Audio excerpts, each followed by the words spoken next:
চেন্নাইয়ের এক সাধারণ ফ্লাইওভার হচ্ছে আরকেপুরম ফ্লাইওভার। তবে দেখতে সাধারণ হলেও এই ফ্লাইওভারে এমন কিছু ঘটে যা রীতিমতো অবিশ্বাস্য। কোনো ব্যক্তি যদি এই ফ্লাইওভারে ট্রাফিক রুলস ভঙ্গ করে তাহলে শাস্তি হিসেবে তাকে উপহার দেওয়া হয় মৃত্যু।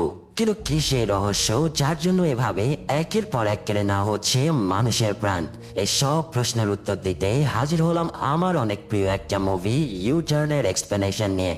তো চলো আর কথা না বাড়িয়ে শুরু করা যাক আজকের রহস্যময় মুভির এক্সপ্লেনেশন। মুভি শুরুতে আমরা রচনা নামের একটা মেয়েকে দেখি। রচনা সকাল সকাল তার মাকে এগিয়ে দিয়ে আসতে বাস স্ট্যান্ডে যাচ্ছিল। এখানে তাদের কথোপকথনে বোঝা যায় যে রচনার মা রচনার বিয়ে নিয়ে খুবই চিন্তিত।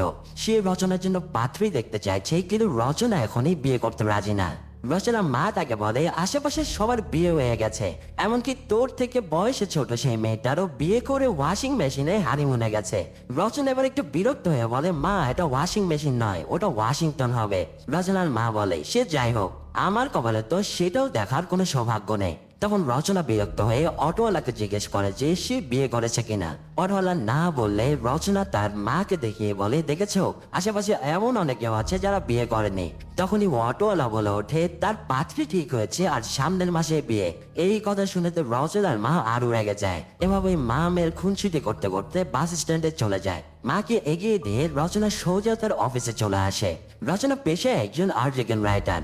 সে আসতে তার কলিগ তাকে অফিসের অ্যানুয়াল পার্টির কার্ড দেয়। তখন আবার তার বস তাকে ভিতরে রাখে। এদিকে আমরা চেন্নাইয়ের আরকে ফ্লাইওভারের উপরে সুন্দর নামের একটা লোককে বাইক চালিয়ে বাসার দিকে যেতে দেখি। সুন্দরের কাছে কোনো এক মঞ্চে খুব একটি গুরুত্বপূর্ণ ফাইল রয়েছে। সুন্দরের বস তাকে কল করে ফাইলটা দ্রুত রেডি করে সাবমিট করতে বলে। তাই সুন্দর কাজ করার জন্য আবারও অফিসে যাওয়ার সিদ্ধান্ত নেয়। এর জন্য সে ফ্লাইওভারের ব্লক সরিয়ে সেখান থেকে ইউ টার্ন নেয়। পাশ থেকে এই দৃশ্য আবার সেখানে থাকা এক ভিক্ষুক খুব মনোযোগ দিয়ে পরিলক্ষণ করে। এরপর সে তার হাতে থাকা ছোট্ট নোট প্যাডে কিছু একটা লিখে নেয়। অন্যদিকে রচনার কাজ শেষ করতে করতে বেশ রাত হয়ে যায়। সব কাজ শেষ করে রচনা তার একাকী নিস্তব্ধ জীবনে ফিরে আসে। এদিকে সুন্দরও তার কাজ শেষে বাড়ি ফিরে যায়। সুন্দর কলিং বেল দিতে তার ছেলে কার্তিক দৌড়ে দরজাটা খুলে দেয়। সুন্দর তার ছেলেকে অনেক ভালোবাসে, এর জন্য সে চায় তার স্ত্রী আর্চনা সবসময় বাড়িতে থেকে তার ছেলের খেয়াল রাখুক। কিন্তু আর্চনা নিজের ক্যারিয়ার আর জব লাইফ ছেড়ে এভাবে ঘরে বসে থাকতে চাইছিল না। এরপর খাওয়ার সময় আর্চনা সুন্দরকে বলে সে কার্তিকের জন্য একটা ভালো ডে কেয়ারের সন্ধান পেয়েছে, কিন্তু সুন্দর বলে কার্তিক বাসাতেই থাকবে। এবার আর্চনা রেগে গিয়ে বলে আমি এভাবে বাসায় থাকতে পারবো না। সুন্দর জানায় তোমাকে তো টাকা পয়সার অভাব দিচ্ছি না যে তোমাকে বাইরে কাজ করতে হবে। তবে আর্চনা জানায় তাহলে তুমি বাসায় বসে বসে কার্তিকের দেখাশোনা করো আর আমি বাইরে থেকে টাকা ইনকাম করে নিয়ে আসবো। এই কথাটা শুনে সুন্দর এবার বেশ রেগে যায়। আর্চনাও কষ্ট পেয়ে রুমে গিয়ে নিজেকে লক করে দেয়। রাতে সুন্দর ঘুমিয়ে পড়লে আর্চনা চুপি চুপি কার্তিককে নিয়ে নিজের বাবার বাড়িতে চলে যায়। আর্চনা বেরিয়ে যেতেই অদৃশ্য কেউ একজন যেন সুন্দরের রুমে প্রবেশ করে। পরের দিন সকালে অ্যালার্মের শব্দে ঘুম ভাঙে রচনা। আজ রচনা খুব পরিপাটি হয়ে অফিসে যায়, কেননা আজ সে তার ক্র্যাশ আদিত্যের সাথে দেখা করার কথা ভাবছে। অফিসে যাওয়ার পথে আরকে ফ্লাইওভারে সেই ভিক্ষুক থেকে রচনা এবার একটা কাগজ নেয়। এরপর তার আইটি ডিপার্টমেন্টে থাকা কোন এক ফ্রেন্ডকে সে কল করে আর ওই কাগজে থাকা নাম্বার দিয়ে ডিটেলস বের করতে বলে। কিছুক্ষণ পর রচনা আদিত্যের সাথে দেখা করতে যায়। আদিত্যের রচনার অফিসারই ক্রাইম ডিপার্টমেন্টে জব করে। সে আদিত্যকে জিজ্ঞেস করে কিছুদিন যাবৎ আরকে ফ্লাইওভারে অনেক অ্যাক্সিডেন্ট হচ্ছে, এই ব্যাপারে তার কাছে কোনো তথ্য আছে কিনা। জবাবে আদিত্য জানায় এখন তার কাছে এমন কোনো তথ্য নেই, কিন্তু সে চাইলে বের করে দিতে পারবে। সে রচনাকে জিজ্ঞেস করে সে কেন এই তথ্য খুঁজছে, সে তো আর ক্রাইম ডিপার্টমেন্টের না। জবাবে রচনা জানায় সে এই অ্যাক্সিডেন্টের ব্যাপারে একটি স্টোরি পাবলিশ করতে চায়। এরপর বের হওয়ার সময় রচনা ইচ্ছে করে আদিত্যের টেবিলে তার ফোন রেখে আসে। এরপর রচনার ফোন আসলে আদিত্য সেটা তাকে ফেরত দিতে যায়। এই সুযোগে রচনা তাকে কফি খাওয়ার অফার করলে আদিত্য প্রথমে না বললেও রচনার মন খারাপ হয়ে রাজি হয়ে যায়। তার মানে বুঝতেই পারছো ফ্লার্টিং করা হচ্ছে অন্য লেভেলে। যা কফি খাওয়া শেষে আদিত্য রচনাকে মুভি দেখতে যাওয়ারও অফার করে। রচনা তো মনে মনে বেশি খুশি হয়ে যায় আর সাথে সাথেই রাজি হয়ে পড়ে। অন্যদিকে আদিত্য আর রচনার কথোপকথনে স্পষ্ট বোঝা যায় যে তারা দুজনকেই বেশ পছন্দ করে, কিন্তু কেউই কারোর মনের কথা রিজেক্ট হওয়ার ভয়ে জানানোর সাহস পাচ্ছে না। এরপর রচনা অফিসে গিয়ে আবার তার কাজে মনোনিবেশ করে। তখনই রচনা সেই আইটি ডিপার্টমেন্টের ফ্রেন্ডকে কল করে তার দেওয়া নাম্বারের ডিটেলস জানতে চায়। রচনা দেখে নাম্বারটা সুন্দর নামের কোন একটা ব্যক্তি, তাই রচনা ঠিক করে 11টার দিকে সুন্দরের অ্যাপার্টমেন্টে যাবে। যাওয়ার আগে সুন্দরের বাসার সিকিউরিটি বুকে তার নাম এবং নাম্বার সে এন্ট্রি করে। এরপর সুন্দরের অ্যাপার্টমেন্টের সামনে গিয়ে রচনা কয়েকবার কলিং বেল বাজায়, কিন্তু ভিতর থেকে কেউই দরজা খোলে না, যার ফলে রচনা এটা দেখে আবারও তার অফিসে ফিরে আসে। এরপর রাতে রচনা আদিত্যের সাথে মুভি দেখতে যায়। মুভি দেখা শেষে আদিত্য তাকে তার বাসার সামনে নামিয়ে দিয়ে চলে যায়। এদিকে রচনা তার বিল্ডিং এ প্রবেশ করতেই যাবে, তখনই পিছন থেকে একটা পুলিশ জিপ এসে রচনাকে ডাক দেয়। রচনা তাদের কাছে গেলে একজন কনস্টেবল জিজ্ঞেস করে, এই বিল্ডিং এ A4 অ্যাপার্টমেন্টে কে থাকে জানো? রচনা বলে যে আমার এই ফ্ল্যাট। কথাটা শুনে অন্য এক অফিসার তাকে জিজ্ঞেস করে যে তার নাম রচনা কিনা। রচনা হ্যাঁ বললে পুলিশ থেকে জোর করে গাড়িতে তুলে নেয়। এদিকে আদিত্য বাসায় গিয়ে রচনাকে কল করে, কিন্তু পুলিশরা রচনার ফোন নিয়ে সেটা সুইচ অফ করে দেয়।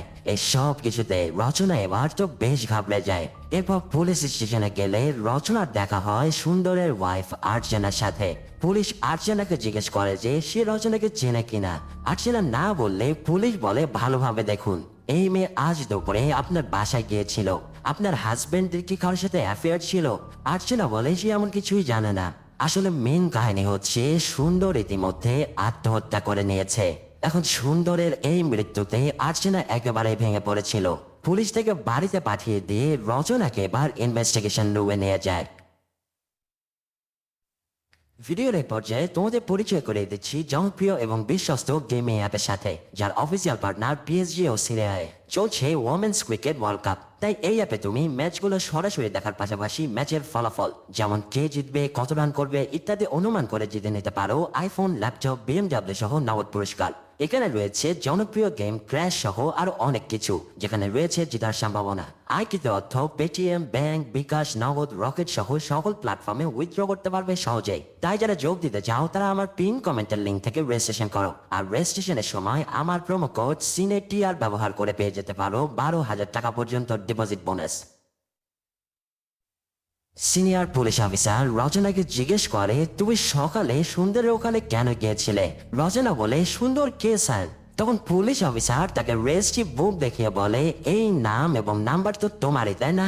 রচনা জানায়, হ্যাঁ স্যার, আমি সকালে ওখানে গিয়েছিলাম ঠিকই, কিন্তু এই সুন্দরকে আমি সেটা জানি না। অফিসার সুন্দরের মৃতদেহের ছবি দেখিয়ে বলে, আজ সুন্দরের বডি এই অবস্থায় আমরা তার ফ্ল্যাট থেকে উদ্ধার করেছি। তুমি কেন সকালে ওখানে গিয়েছিলে আর কেনই বা তাকে খুন করেছো? রচনা বলে, আমি খুন করিনি। আমি ডোরবেল বাজানোর পরে কেউই দরজা খোলেনি। আসলে আমি একজন রিপোর্টার। আমি একটা স্টোরি লেখার জন্য মানুষের ইন্টারভিউ নিচ্ছিলাম, তাদের মধ্যে সুন্দরও একজন। তাই আমি তার ইন্টারভিউ নিতে সেখানে যাই। অফিসার জিজ্ঞেস করে কিসের স্টোরি আর সুন্দরের সাথে তার কি সম্পর্ক। তখন রচনা বলে, আর কে ফ্লাইওভারে অনেকগুলো ডিভাইডার ব্লক রয়েছে, তবে কিছু মানুষ সেই ব্লক সরিয়ে ইউটার্ন নেয়। তারা যাওয়ার পরে ব্লক সেখানে পড়ে থাকে, যেটা অপোজিট ডিরেকশন থেকে আসা গাড়িগুলোর জন্য খুবই রিস্কি। আমি শুধু সেই সকল মানুষদের ইন্টারভিউ নিতে যাচ্ছিলাম যারা ওখান থেকে ইউটার্ন নিয়েছে, আর সুন্দরও ছিল তাদের মধ্যে একজন। অফিসার জিজ্ঞেস করে, তুমি কিভাবে জানলে সুন্দর ওখান থেকে ইউটার্ন নিয়েছে? জবাই রচনা জানায়, ওই ফ্লাইওভারের পাশে একজন ভিক্ষুক ভিক্ষা করে। আমি তাকে কিছু টাকা দিলে সেই ইউটার্ন নেওয়া গাড়ির নাম্বারটা নোট করে আমাকে দেয়, আর আমার আইটি ডিপার্টমেন্টে থাকে এক বন্ধু গাড়ির তথ্য বের করে আমাকে দেয়। এই সব কিছু শুনে অফিসার জানায়, এই ধরনের বাচ্চামি গল্প আমাকে শুনিও না। তুমি যাকে খুন করেছো সে সাধারণ কেউ নয়, সে মিনিস্টারের CEO। রচনা তাদের বোঝানোর চেষ্টা করে সে কিছুই করেনি, কিন্তু সিনিয়র অফিসার নায়ক নামের এক পুলিশ অফিসারকে রচনাকে রিমান্ড হোমে পাঠানোর অর্ডার দিয়ে সেখান থেকে চলে যায়। এদিকে নায়ক রচনাকে রিমান্ড হোমে পাঠাতে আসলে রচনা বলে, স্যার আপনি অন্তত আমার কথা বিশ্বাস করুন। আমার কাছে সুন্দর ছাড়াও আরো 10 জনের ডিটেলস আছে যারা ফ্লাইওভার থেকে ইউটার্ন নিয়েছিল। আমি যে সবারই ইন্টারভিউ নেওয়ার কথা ভাবছিলাম, কিন্তু সবার প্রথমে আমি সুন্দরের কাছে যাই। নায়ক এবার সেই ডিটেলস দেখতে চাইলে রচনা তার নোটপ্যাড বের করে ইউটার্ন নেওয়া বাকিদের ডিটেলস দেখিয়ে দেয়। এখানে নায়ক তাকে বলে, ফ্লাইওভারের ভিক্ষুক তোমাকে শুধু শুধু কেন হেল্প করবে? যেমন রচনা জানায়, প্রত্যেকটা ইউটার্ন নেওয়া গাড়ির নাম্বারের বিনিময়ে আমি ওই ভিক্ষুককে 100 টাকা করে দেই। নায়ক তাকে জানায়, আমি সেই ভিক্ষুকের সাথে দেখা করতে চাই। তাই রচনা এবার বলে সে ফ্লাইওভারের উপরেই থাকে। তখন নায়ক প্রভাকর নামের এক পুলিশ অফিসারকে অর্ডার করে রচনাকে নিয়ে সে ফ্লাইওভারে গিয়ে ভিক্ষুককে তুলে নিয়ে আসতে বলে। এটাকে অন্য আর এক অফিসারকে বলা হয় রচনার ডায়েরিতে থাকা প্রত্যেকের নামে কোনো কেস রেজিস্টার করা আছে কিনা সেটা বের করতে। এবার নায়ক নিজেও রচনার প্রোফাইল দেখে বোঝার চেষ্টা করে যে রচনা সত্যি বলছে কিনা। এর কিছুক্ষণ পরে প্রভাকর, রচনা এবং সেই ভিক্ষুককে নিয়ে থানায় আসে। ততক্ষণে সুন্দরের পোস্টমর্টম রিপোর্টও এসে পড়েছে। রিপোর্ট অনুযায়ী সুন্দরের মৃত্যু হয়েছে রাত 2টার দিকে। তার শরীরে কোনো ক্ষতচিহ্ন পাওয়া যায়নি। রিপোর্ট থেকে নায়ক কিছুটা ভাবনায় পড়ে যায়, কারণ সুন্দরের মৃত্যু এবং রচনার সেখানে যাওয়ার মধ্যে 10 ঘন্টার তফাৎ। আবার সুন্দরের মৃত্যুর পর একমাত্র রচনায় তার অ্যাপার্টমেন্টে গিয়েছিল, তাই কোনো না কোনো কানেকশন তো এখানে আছে। নায়ক ও প্রভাকর এটা নিয়ে যখন ডিসকাস করছিল তখনই রচনার ডায়েরিতে পাওয়া ব্যক্তিদের ডিটেলস এসে পড়ে। এই ডিটেলস দেখে তো নায়ক ও প্রভাকর দুজনে শকড হয়ে যায়, কেননা রচনা এখন পর্যন্ত তার ডায়েরিতে যে কয়েকজন লোকের নাম্বার লিখেছিল তারা সবাই মারা গেছে। নায়ক এবার রচনার কাছে এসে সত্যিটা জানতে বলে যে কেন সে এদের মেরেছে। এই কথা শুনে তো সে পুরো হতভম্ব হয়ে যায়। কাঁদতে কাঁদতে সে বলে সে কিছুই জানে না। এদিকে প্রভাকর সে ভিক্ষুককে মেরে তার পকেট থেকে একটা ছোট্ট নোট পায়, যেখানে একজন ব্যক্তির গাড়ির নাম্বার লেখা ছিল। নায়ক রচনাকে জিজ্ঞেস করে এই গাড়ির নাম্বার কার। যবে রচনা জানায় সে জানে না, হয়তো এই ব্যক্তিও আজকে ইউটার্ন নিয়েছে এবং ভিক্ষুক তাকে নাম্বার দেওয়ার জন্য হয়তো নোটটা করে রেখেছে। নায়ক বলে যদি এই নাম্বার ভিক্ষুক কাউকে তোমাকে দিত তাহলে তুই কবে তারিখ লিখতে। রচনা বলে আজকের তারিখ স্যার। নায়ক দ্রুত সেই নাম্বার ডিটেলস বের করে জানতে পারে যে লোকটা থানার পিছনেরই এলাকায় থাকে। সে রচনাকে নিয়ে লোকটার লোকেশনের উদ্দেশ্যে বেরিয়ে পড়ে। এদিকে প্রভাকরকে পাঠানো হয় সেই লোক আদৌ ইউটার্ন নিয়েছিল কিনা তার সিসিটিভি ফুটেজ বের করতে। তার নায়করা দ্রুত সেই লোকের অ্যাপার্টমেন্টে পৌঁছে যায়। নায়কের সাথে থাকা এক কনস্টেবল কয়েকবার বেল বাজালে লোকটা রেগে দরজা খুলে জিজ্ঞেস করে কে তোমরা আর কেনই বা এখানে এসেছো। আমার বাচ্চারা ঘুমাচ্ছিল, তোমাদের বেলের শব্দে উঠে গেছে। নায়ক বলে সরি স্যার, আপনি যে সারাত তাই না, আমাদের একটু দরকার ছিল আপনার সাথে। সারাত আরো রেগে গিয়ে বলে কি এমন দরকার যে এত রাতে এসেছো। নায়ক আবারও ভদ্রভাবে বলে আপনি কি আজ সকালে আরকে ফ্লাইওভারের উপর থেকে ইউটার্ন নিয়েছিলেন। সারাত অকথ্য ভাষায় বলে যে হ্যাঁ নিয়েছি তো। এই মেয়ে কি কেস করবে আমার নামে? আগে অ্যারেস্ট ওয়ারেন্ট নিয়ে আয়, আমি একজন উকিল, এসব নিয়ম কানুন আমি ভালো করে জানি। এবার নায়ক রেগে সারাতকে ধাক্কা দিয়ে তার ঘরে ঢুকে যায়। ঘরটা একবার ভালোভাবে চেক করে নায়ক বলে দরজা বন্ধ রাখবেন। নায়ক কনস্টেবল রমেশকে সারাতের অ্যাপার্টমেন্টের নিচে পাড়ায় রেখে রচনাকে নিয়ে থানার উদ্দেশ্যে বের হতে যাবে, তখনই উপর থেকে সারাতের লাশ তাদের গাড়ির উপরে এসে পড়ে। এই ঘটনায় নায়ক এবং রচনা দুজনেই হতবাক হয়ে যায়। রচনা তো ভয়ে কাঁদতে শুরু করে। এদিকে প্রভাকর সিসিটিভি ফুটেজ বের করে দেখে সারাত সত্যি সত্যি সেদিন ফ্লাইওভার থেকে ইউটার্ন নিয়েছিল। সে রচনার খাতায় নোট করা প্রত্যেকটা ব্যক্তির সিসিটিভি ফুটেজ বের করে। পরের দিন সকালে সিনিয়র অফিসার এসে নায়ককে অনেক বকাঝকা করে বলে তুমি কেন ওই উকিলের বাসায় গিয়েছিলে, তার ইউনিটের লোকেরা এখন ঝামেলা করছে। তোমাকে বলেছিলাম মেয়েটাকে রিমান্ড হোমে পাঠাও, তা না করে তোমাকে ওই মেয়ের কথায় ফালতু ইনভেস্টিগেশন করতে কে বলেছে। যবে নায়ক বলে স্যার আপনি বিষয়টা জটিলতা হয়তো বুঝতে পারছেন না, সুন্দরের গাড়ির নাম্বারের পাশাপাশি ওই মেয়ের কাছে আরো 10 জনের গাড়ির নাম্বার ছিল যারা প্রত্যেকেই মারা গেছে সুইসাইড করে। এবার সিনিয়র অফিসারও বেশ অবাক হয়ে যায়। সে বলে এই সব কিছুর পিছনে কি ওই মেয়ের হাত হয়েছে? নায়ক বলে না স্যার, মেয়েটা নির্দোষ। কাল সারা রাত ও আমার সাথে থাকার পরেও সারাতের খুন হয়েছে, এর সাথে হয়তো অন্য কেউ জড়িত। তখনই সুন্দরের ফাইনাল পোস্টমর্টম রিপোর্ট আসে। তখন সিনিয়র অফিসার নায়ককে বলে রিপোর্ট অনুযায়ী সুন্দরও আত্মহত্যা করেছে, তাই এই কেস নিয়ে আর বাড়াবাড়ি না করে এখানে ক্লোজ করে দাও। এরপর সিনিয়র অফিসার জানায় আমরা প্রমাণ পেয়েছি তুমি নির্দোষ, তাই তুমি এখন যেতে পারবে, কিন্তু ওই গাড়ির নাম্বার গুলো কিংবা ইউটার্ন নেওয়ার কাহিনী অন্য কাউকে বলবে না, না হলে তোমার হয়তো বিপদ হয়ে যাবে। এই সব কথাবার্তা শুনে রচনা বেরিয়ে গেলে নায়ক তাকে বাড়িতে ছেড়ে আসে। ঘরে গিয়ে রচনা ফ্লোরে বসে কাঁদতে শুরু করে। এক রাতের মাঝে সে যা যা দেখেছে এবং ফেস করেছে তার জন্য সে মোটেও প্রস্তুত ছিল না। এই সমস্ত ঘটনায় রচনা মানসিকভাবে বেশ ভেঙে পড়ে। এদিকে নায়ক সে আরকে ফ্লাইওভারের কাছে গিয়ে দেখে আজ সেখানে ব্লক সরানো। অর্থাৎ আজও এখান থেকে কেউ না কেউ ইউটার্ন নিয়েছে। তাই নায়ক ব্লকগুলো ঠিক করে দিয়ে ফ্লাইওভারের আশেপাশে সন্দেহজনক কিছু পাওয়া যায় কিনা সেটা ভালো করে দেখে নেয়। অন্যদিকে আনন্দ অফিসে বসেও রচনাকে একের পর এক মেসেজ দিয়ে যাচ্ছিল। রাত থেকে রচনার খোঁজ না পেয়ে সে বেশ চিন্তিত হয়ে পড়ে। এরপর নায়ক অফিসে গিয়ে ইউটার্ন নেওয়া লোকদের সুইসাইড কেসগুলো হ্যান্ডেল করা ডক্টরকে অফিসে ডেকে পাঠায়। ডক্টররা আসলে নায়ক তাদের জিজ্ঞেস করে পোস্টমর্টমের সময় তারা কোনো অদ্ভুত কিছু দেখেছে কিনা, অথবা তাদের সকলের লাশে কোনো মিল রয়েছে কিনা। সব ডাক্তাররা বলে এমন কিছু তাদের চোখে পড়েনি। শুধু অভি নামের এক ডাক্তার এসে বলে সে কেস হ্যান্ডেল করার সময় প্রত্যেকের বডিতে কোথাও না কোথাও একটা ইউ শেপের চিহ্ন দেখেছে। কথাটা শুনে নায়ক এবার ভাবতে শুরু করে। নায়ক তার সিনিয়র অফিসারকে গিয়ে সবটা জানানোর চেষ্টা করে, কিন্তু সিনিয়র অফিসার সরাসরি নায়ককে বলে দেয় যে সুন্দরের কেসের সমাধান হয়ে গেছে, এই কেস বাদ দিয়ে সে যাতে অন্য কেস হ্যান্ডেল করে। সে নায়ককে রচনার নাম্বারগুলো ডিলিট করে দিতে বলে, কিন্তু নায়ক এত সহজে ছেড়ে দেওয়ার পাত্র নয়। সে গোপনে এই কেস নিয়ে ইনভেস্টিগেশন শুরু করে দেয়। এদিকে রচনাও এই ইউটার্ন ও সুইসাইড সম্পর্কে রিসার্চ শুরু করে দেয়। সে নতুন করে ইউটার্ন নেওয়া লোকদের নাম্বার নোট করার জন্য আবারও সে ফ্লাইওভারের নিচে থাকা ভিক্ষুকের কাছে যায়, কিন্তু ভিক্ষুক এবার তাকে দেখে রেগে সেখান থেকে চলে যায়। রচনা মন খারাপ করে সেখান থেকে ফিরে আসছিল, তখনই সে দেখে দুটো ছেলে ডিভাইডারের ব্লক সরিয়ে ইউটার্ন নিচ্ছে। রচনা তাদেরকে বারবার এমনটা করতে নিষেধ করে, কিন্তু ছেলেগুলো উল্টো রচনার সাথে বেয়াদবি করে সেখান থেকে চলে যায়, যার কারণে রচনা দ্রুতই তাদের গাড়ির নাম্বারটা নোট করে থানায় যায়। সে সিনিয়র অফিসারকে বলে ছেলে দুটোর জীবন বাঁচাতে, কিন্তু সিনিয়র অফিসার রেগে গিয়ে বলে তোমাকে বলেছি এই কেস থেকে দূরে থাকতে, এসব ফালতু গল্প নিয়ে আর কখনোই সামনে আসবে না। রচনা থেকে বোঝানোর চেষ্টা করলে সে রচনাকে থানা থেকে বের হয়ে যেতে বলে। তাই রচনা রেগে বাইরে চলে গেলে নায়ক তার পিছু পিছু যায়। রচনা তাকে বলে আপনারা এত দায়িত্ব জ্ঞানহীন কিভাবে হতে পারেন, কাল আপনার সামনেই ওই উকিল মারা গেল, তবুও আপনারা বিষয়টা সিরিয়াসলি নিচ্ছেন না। তখন নায়ক জানায় আমি শুধু আমার সিনিয়রের অর্ডারে ফলো করছি। রচনা আর কোনো কথা না বাড়িয়ে রেগে সেখান থেকে চলে যায়। নায়ক মিজু এবার এই ব্যাপারটা নিয়ে চিন্তিত ছিল, তবে সেই সিনিয়রের পারমিশন ছাড়াই রাতে ছেলে দুটোকে ধরে এনে একটা প্রাইভেট লকারে বন্দি করে দেয়।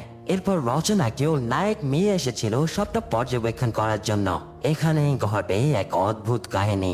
হঠাৎ লকারের ভিতরে থাকা একটা ছেলে উঠে ক্যামেরার সামনে এসে ইউ সাইন দেখায়। এরপর সে বিনা কারণে অপরজনকে মারতে শুরু করে। অপর ছেলেটা বারবার ছেলেটাকে থামতে বলে, কিন্তু ছেলেটা বলে তোকে ইউটার্ন নিতে আমি না করেছিলাম।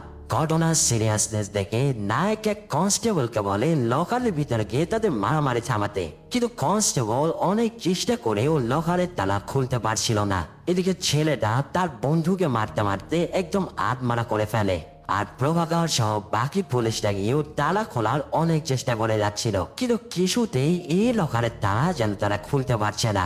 এসব কিছু দেখে নায়ক নিজে এবার বেশ ঘাবড়ে যায়। তারপর সে গুলি করে লকারের তালা ভেঙে ভিতরে প্রবেশ করে, কিন্তু ততক্ষণে ছেলেটা তার বন্ধুকে মেরে ফেলেছিল।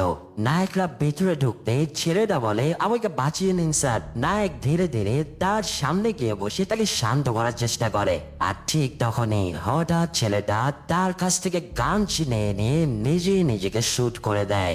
নায়কের চোখের সামনেই দুটো ছেলে এভাবেই মারা পড়ে। এই সব ঘটনা দেখে রচনা নিজেও আরো বেশি ট্রমাটাইজ হয়ে যায়। পরের দিন রচনা অফিসে গিয়ে আদিত্যের সাথে দেখা করে। আদিত্য রচনাকে দেখে বলে তুই তো ঈদের চাঁদ হয়ে গেছো, পাওয়া যায় না তোমাকে। রচনা নিজেকে ধরে রাখতে না পেরে আদিত্যকে জড়িয়ে ধরে কাঁদতে শুরু করে। আদিত্য রচনাকে শান্ত করার জন্য অফিসের ক্যাফেতে নিয়ে যায়। রচনা কিছু না বললে আদিত্য বলে আমার কাছে তোমার মন ভালো করার জন্য একটা জিনিস আছে। সে রচনাকে আর কে ফ্লাইওভারের অ্যাক্সিডেন্টের ডিটেলস দিয়ে বলে তুমি এটা চেয়েছিলে না। এই জিনিসটা দেখে রচনা এবার মনোযোগ দিয়ে কাগজগুলো দেখতে থাকে। এদিকে নায়কের সিনিয়র থানায় এসে আগের রাতে সমস্ত ঘটনা সিসিটিভি ফুটেজে দেখে প্রচন্ড রেগে যায়। সে নায়ককে বলে তোমাকে আমি নিষেধ করেছিলাম এই ব্যাপার নিয়ে সামনে না আনাতে, 2 দিনে পুলিশের চোখের সামনে 3 যুগের মৃত্যু হয়ে গেছে, এর দায়ভার কি তুমি নেবে? এই বলে সে তাকে সাসপেন্ড করে দেয়। অন্যদিকে রচনা সে অ্যাক্সিডেন্টের কাগজ রিসার্চ করে। এরপর অ্যাক্সিডেন্টে মৃত্যু হওয়া এক মা মেয়ের পরিবারের কাছে এসে চলে যায়, কেননা তাদের মৃত্যুর পর থেকে এই খুনগুলো শুরু হয়েছিল। রচনা তাদের বাড়িতে গেলে রিতেশ নামের এক লোকের সাথে তার দেখা হয়। রিতেশ বলে, আমি এবং আমার স্ত্রী মায়া ভালোবেসে বিয়ে করেছিলাম। ঝর্ণা নামের আমাদের একমাত্র মেয়ে। সেদিন ঝর্ণার জন্মদিন ছিল। মায়া সেদিন তাকে শপিং এ নিয়ে গিয়েছিল। এদিকে আমার অফিসে জরুরি কাজ থাকায় আমি ওদের দুজনের সাথে জয়েন করতে পারিনি। ফেরার পথে মায়া ও ঝর্ণা অ্যাক্সিডেন্ট করে আর তারা সেখানেই মারা যায়। পুলিশরা এটাকে ড্রাইভিং এর কেস বলে ক্লোজ করে দেয়, কিন্তু আমি জানি মায়া অনেক সাবধানে গাড়ি ড্রাইভ করত। এক রাতের মধ্যেই আমাদের পুরো পরিবারটা ধ্বংস হয়ে যায়। বিদেশের কাছ থেকে সব কথা শুনে রচনার অনেক খারাপ লাগে। পরবর্তীতে রচনা এসে নায়কের সাথে দেখা করে। সে নায়ককে বলে, আমি শুনেছি আপনি সাসপেন্ড হয়েছেন, আমি খুবই দুঃখিত। নায়ক বলে, সমস্যা নেই। যে দুজন মারা গেছে তাদের রিপোর্ট অনুযায়ী তারা কাল রাতে ড্রাগস নিয়েছিল, আর এর ইফেক্টের কারণে দুজনে মারামারি করে প্রাণ হারিয়েছে। রচনা বলে, আমি আজ রিতেশ নামের এক লোকের সাথে দেখা করেছি। তার কথাবার্তা কিছুটা অদ্ভুত লেগেছে আমার কাছে, আর তার মেয়ে ও ওয়াইফের মৃত্যুর পর থেকে মূলত এই খুনগুলো শুরু হয়েছে। আপনার এখানে ইনভেস্টিগেশন করা দরকার। তবে নায়ক জানায়, তুমি শুধু শুধু এটা নিয়ে পড়ে আছো। সুন্দর, শারদ আর ওই দুজন লোকের মৃত্যুর প্যাটার্ন আলাদা আর রিজনও, তাই এসব তুমি বাদ দাও। এই কথাটা শুনে রচনা রেগে গিয়ে সেখান থেকে চলে যায়। তবে নায়ক নিজেও জানে যে রচনা আসলে ঠিকই, কিন্তু তার হাতে এখন আর কিছু করার নেই। এদিকে রচনা সেখান থেকে বেরিয়ে সোজা ফ্লাইওভারের উপরে চলে যায়। প্রচন্ড জেদ আর আগ্রহ থেকে রচনা ফ্লাইওভারের ব্লক সরিয়ে নিজে এবার ইউটার্ন নেয়। সেখানে থাকা ভিক্ষুকটাও এই সব কিছু দেখছিল। রচনা নিজেও জানে না এই কেসে শেষ দেখার জন্য সে নিজের জীবনটাকে কতটা ঝুঁকিতে ফেলে দিয়েছে। এরপর রচনা বাড়িতে গিয়ে শাওয়ার নেয়, নিজের সমস্ত কাজ শেষ করে ঘুমাতে যায়। কিন্তু আজ তার মন কেমন যেন খচখচ করছিল। তাই রচনা তার মাকে কল করে বলে, মা, আমার অনেক একা ফিল হচ্ছে। রচনার মা তো আবার তার বিয়ে নিয়ে কথা বলা শুরু করে দেয়। তাই রচনা কিছুটা বিরক্ত হয়ে ফোন কেটে দিতে আদিত্য তাকে মেসেজ করে। আজ ফাইনালি আদিত্য তাকে আই লাভ ইউ বলে দেয়। এত কিছুর মাঝেও আদিত্যর এমন মেসেজ পেয়ে রচনা কিছুটা স্বস্তির সাথে ঘুমাতে যায়। কিন্তু হঠাৎ এক গাড়ির শব্দে রচনার ঘুম ভাঙে। রচনা এবার দেখতে পায় সে ফ্লাইওভারের মাঝখানে শুয়ে আছে। রচনা বেশ ভয়ে ভয়ে বিছানা থেকে উঠে সামনের দিকে হাঁটতে শুরু করে। সে তো কিছুতেই বুঝতে পারছিল না যে তার সাথে এটা কি হচ্ছে। হঠাৎ ফ্লাইওভার একবারে নিস্তব্ধ হয়ে যায়। রচনা তার সামনে পড়ে থাকা একটা বেলুন হাতে নিয়ে যখনই উপরের দিকে তাকায়, তখন সে দেখতে পায় কিছু মানুষ আশেপাশে অদ্ভুত ভাবে দাঁড়িয়ে আছে। এসব কিছু দেখতে পেয়ে রচনা এক দুপা করে পিছনে আগাতে আগাতে একজনের সাথে ধাক্কা খায়। এবার রচনা ঘুরে দেখে এটা আর কেউই নয়, বরং সেই মৃত সুন্দর। তার সামনে সে মৃত উকিলও দাঁড়িয়েছিল। রচনা সেখানে সে ছেলের দুটোকেও দেখে, যারা কিনা থানায় বসে মারামারি করতে করতে নিজের প্রাণ দিয়েছিল। রচনা এবার ভয়ে পাগলের মতো কান্না করতে করতে সেখানে দৌড়াতে শুরু করে। তখনই সে ফ্লাইওভারে আগে থেকে সরিয়ে রাখা একটা ব্লকের সাথে ধাক্কা খায়। রচনা এবার উপরে তাকিয়ে দেখে তার পাশের মানুষগুলো হঠাৎ গায়েব হয়ে গেছে। সবকিছু আবারও শান্ত হয়ে যায়। তবে হঠাৎ একটা স্কুটি এসে সে সরিয়ে রাখা ব্লকের সাথে ধাক্কা খেয়ে অ্যাক্সিডেন্ট করে। রচনা ধীরে ধীরে স্কুটিতে থাকা মহিলাটার কাছে যেতেই মহিলাটার চোখ খুলে রচনাকে বলে, আজ তোকে মরতেই হবে। প্রচন্ড ভয়ে রচনা চিৎকার করে উঠতেই তার ঘুম ভাঙে। অর্থাৎ এতক্ষণ সে স্বপ্ন দেখছিল। রচনা ভয়ে ভয়ে ফোনে ফ্ল্যাশ অন করে পানি খেতে যায়। পানি খেয়ে আসার সময় সে শুনতে পায় তার পিছনে কেউ একজন কথা বলছে। এবার হঠাৎ বিদ্যুৎ চলে আসলে রচনা দেখে তার সামনে বসে আছে রিতেশের মৃত সন্তান ও তার স্ত্রী। অর্থাৎ এরাই হচ্ছে মায়া ও ঝর্ণা। মায়া ঝর্ণাকে খেলতে যেতে বলে একটা ছুরি নিয়ে ধীরে ধীরে রচনার দিকে এগিয়ে আসে। রচনার তো ভয়ে জান বের হয়ে যাওয়ার উপক্রম। তখন মায়া বলে, তুমি ব্লক সরিয়েছ, তুমি আমার মেয়ের খুনি। রচনা কাঁদতে কাঁদতে বলে, আমি ব্লক সরিয়েছি শুধু এটা জানার জন্য যে আসলে কি হচ্ছে। আমি তো অনেকবার ব্লক ঠিকও করে দিয়েছি। মায়া বলে, কিন্তু আজ তুমি ব্লক সরিয়েছ বলে আমার মেয়ে অ্যাক্সিডেন্ট করেছে, তাই আজ তোমাকে মরতেই হবে। মায়া রচনার নিজের হাত দিয়ে তার হাত ধীরে ধীরে কাটতে শুরু করে। রচনা কাঁদতে কাঁদতে বলে, আমাকে একটা সুযোগ দাও, আমি তোমাকে বের করে দেবো সেদিন কে ব্লক সরিয়েছিল। মায়ার এই কথায় কনভিন্স হয় আর বলে, ঠিক আছে, 24 ঘন্টার মধ্যে তোমাকে বের করতে হবে যে অ্যাক্সিডেন্টের দিন আসলে কে ব্লক সরিয়েছিল, নয়তো তোমাকে মরতে হবে। এই কথা বলে মায়া অদৃশ্য হয়ে যায় আর রচনা ঘটনার আকস্মিকতায় সেখানে জ্ঞান হারায়। সকালে তার জ্ঞান ফিরতে সে আদিত্যকে কল করে। আদিত্য রচনাকে মিটিং চলছে বলে ফোনটা কেটে দেয়, কিন্তু রচনা কোনো রকম উঠে নায়কের বাসায় যায়। নায়ক রচনার হাতে ব্যান্ডেজ করতে করতে তার কাছ থেকে আগের দিনের সব ঘটনা শোনে। এরপর রচনাকে খেতে বলে সে ফ্রেশ হতে চলে যায়। তবে এখানে রচনা হঠাৎ লক্ষ্য করে নায়কের ঘরে এই কেস সম্পর্কিত অনেক কাগজ লাগানো, অর্থাৎ নায়কও এই কেস নিয়ে ইনভেস্টিগেশন করছে। এখন নায়ক আসতেই রচনা বলে, স্যার, আপনি এসব বিশ্বাস না করলে কখনোই এত ইনভেস্টিগেশন করতেন না। নায়ক তখন বলে, তুমি ঠিক বলছো, আমি শর্ট কেসে একটা কমন ব্যাপার দেখেছি, আর সেটা হচ্ছে ইউ সাইন। মারা যাওয়ার আগে প্রত্যেকেই কোথাও না কোথাও ইউ সাইন এঁকে দিয়েছিল। এরপর নায়ক রচনাকে নিয়ে ট্রাফিক কন্ট্রোলের অফিসে যায়। সে মালিক নামের এক অফিসারকে বলে সে মামের অ্যাক্সিডেন্টের দিনের ফুটেজ বের করতে, কেননা আরকে ফ্লাইওভারের মাঝে ওই সময় কোনো সিসিটিভি ক্যামেরা ছিল না, আর এই অ্যাক্সিডেন্টের পরে মূলত সেখানে ক্যামেরা লাগানো হয়েছে। তখন নায়ক বলে, ফ্লাইওভারের আগে ও পরে সিসিটিভি ফুটেজ চেক করলে আমরা জানতে পারবো সেখান থেকে কে ইউটার্ন নিয়েছিল। তখন তারা দেখে সেখান থেকে একটা লাল জ্যাকেট পরা লোক যাওয়ার পরে কিছুক্ষণের মধ্যে আবার ফিরে আসে। নায়ক এবার সেই লোকের নাম্বারের অ্যাড্রেস বের করে রচনাকে দেয়। রচনা আরকে ফ্লাইওভারের কাছে একটা বেলুনের মাঝে নাম্বারের অ্যাড্রেস লিখে সেটা সেই ডিভাইডার ব্লগের সাথে বেঁধে দিয়ে আসে। এখানে মায়া রচনাকে তার কথা রাখতে দেখে বেশ খুশি হয়। এদিকে রচনা নিজের জীবন বাঁচাতে অন্য কারো জীবন নিচ্ছে দেখে সে অনুশোচনায় ভোগে, আর এই কারণে সে বারে গিয়ে প্রচুর ড্রিঙ্কস করে। এরপর ফ্লাইওভারের উপরে সে ভাবতে থাকে সে আসলে কার নাম্বার দিয়ে আসলো। রচনা তাকে ফোন করে সাবধান থাকার জন্য, তবে অপর পাশ থেকে এই ফোন ধরে আদিত্য। রচনা বলে, আপনি কি রামেশ? আদিত্য বলে, না, আমি তার ভাই বলছি। আদিত্য তো রচনার গলা শুনেই চিনতে পারে। রচনা বলে, তুমি এই নাম্বার কোথায় পেলে?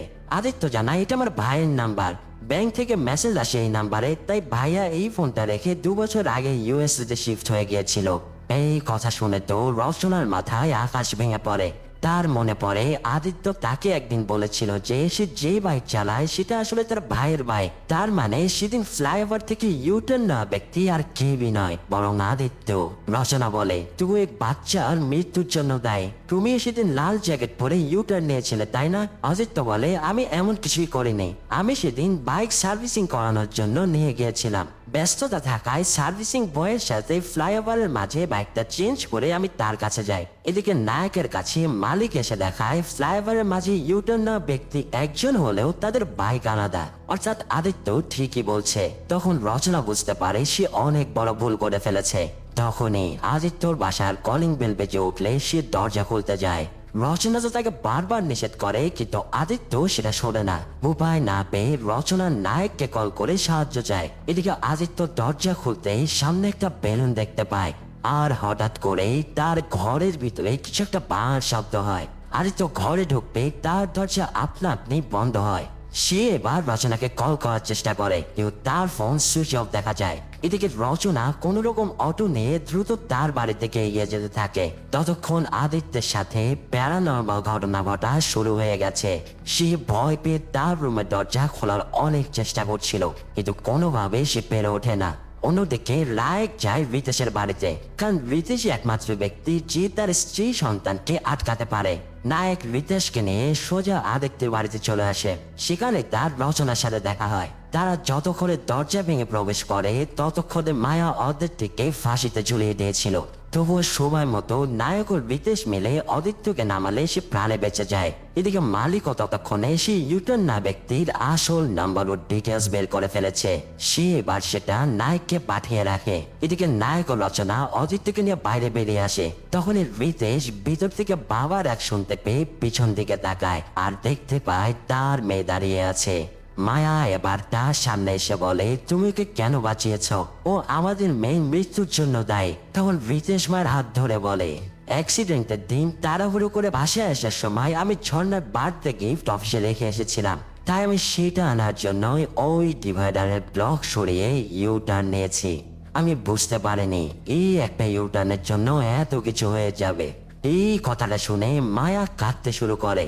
এদিকে নায়া তার ফোন চেক করে দেখে মালিক রিতেশের এই ডিটেলস পাঠিয়েছে, অর্থাৎ নায়ক রচনাকে বলে ওই ব্লক আর কেউই নয়, বরং রিতেশ নিজেই সরিয়েছিল।